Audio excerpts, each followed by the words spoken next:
Hello everyone, it's First Impressions review time, and today we're going to be looking at Age of Fear, The Undead King, a turn-based strategy game available on Steam.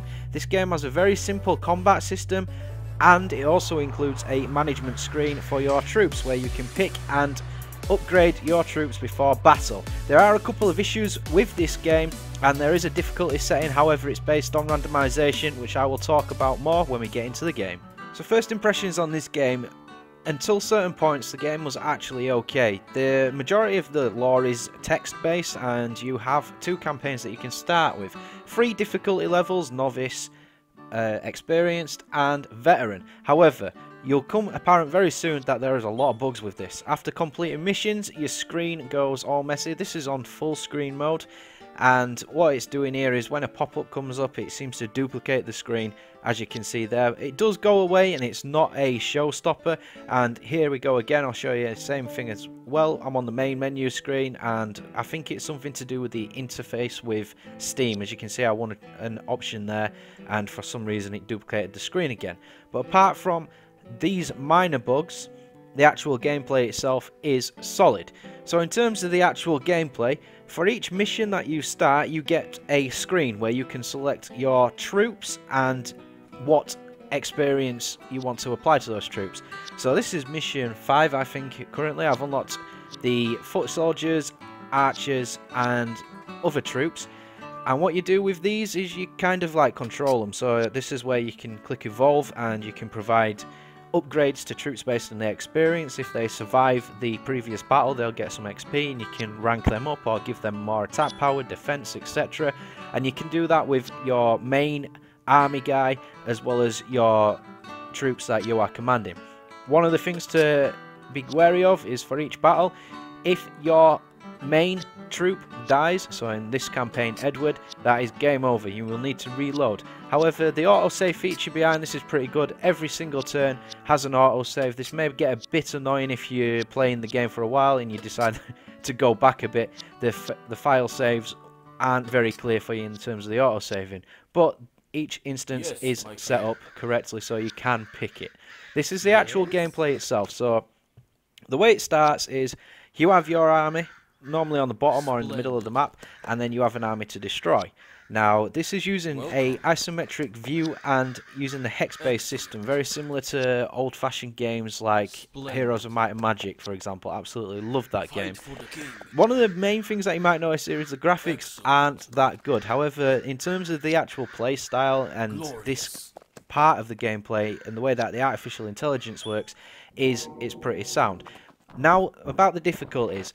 What I've noticed with the difficulties is it doesn't make the game any more difficult in terms of coming up with better strategies.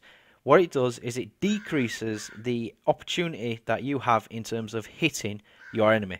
So when you hover over your troop and go to attack, you'll see there that it has a percentile of chance to hit. That goes down ridiculously if you play master difficulty. And the troop costs, in terms of the way that you build your troops on the event screen, they cost more money.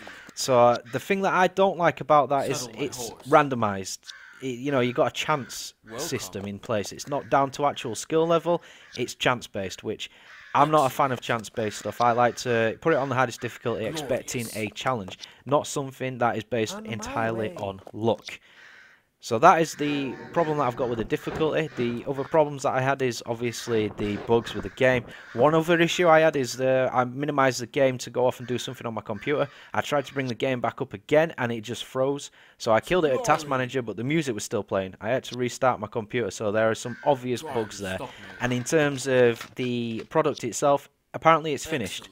In my opinion, it's not finished, and the developer is wanting £10 for this as well, which I think might be a bit steep for an unfinished product. It would be nice if the developer looked at this video in terms of positive criticism, because I do enjoy the gameplay. Yes, the graphics do look a bit outdated, but in terms of the way that the game plays and the management of all the troops and the way that they work, it's pretty damn good. I don't have any issues with the gameplay per se, it's just the extra bits and pieces on top of it. So this is pretty much what everything's out. Don't forget, guys, this is just a first impressions video. This is the first hour of gameplay that I've experienced, and I have ended up having to play this game on Novice just to be able to get a proper chance at progressing through the campaign.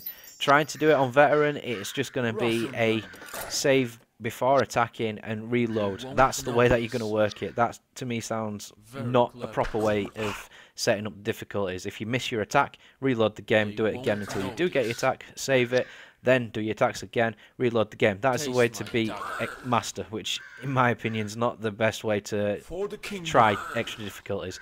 So this is what I currently think. The gameplay, solid. The product is unfinished. It needs a bit of work in terms of these random bugs I'm getting. I don't know if it's full screen. Autosave feature, brilliant. In terms of what you can do in the options, brilliant. The tutorial as well breaks everything down for you, tells you exactly what you need to do.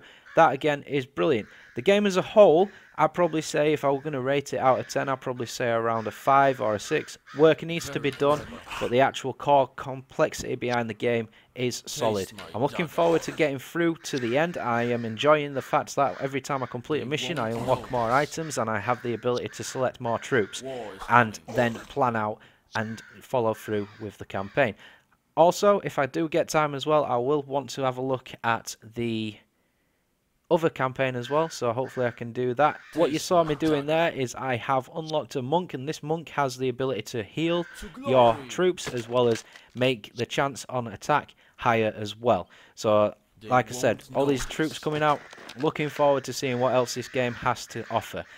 Might be a bit steep in terms of price, but again, I'm just reviewing the game. I'm just giving you my personal opinion on the game. So I hope you all enjoyed this, guys, and I'll see you on the next one.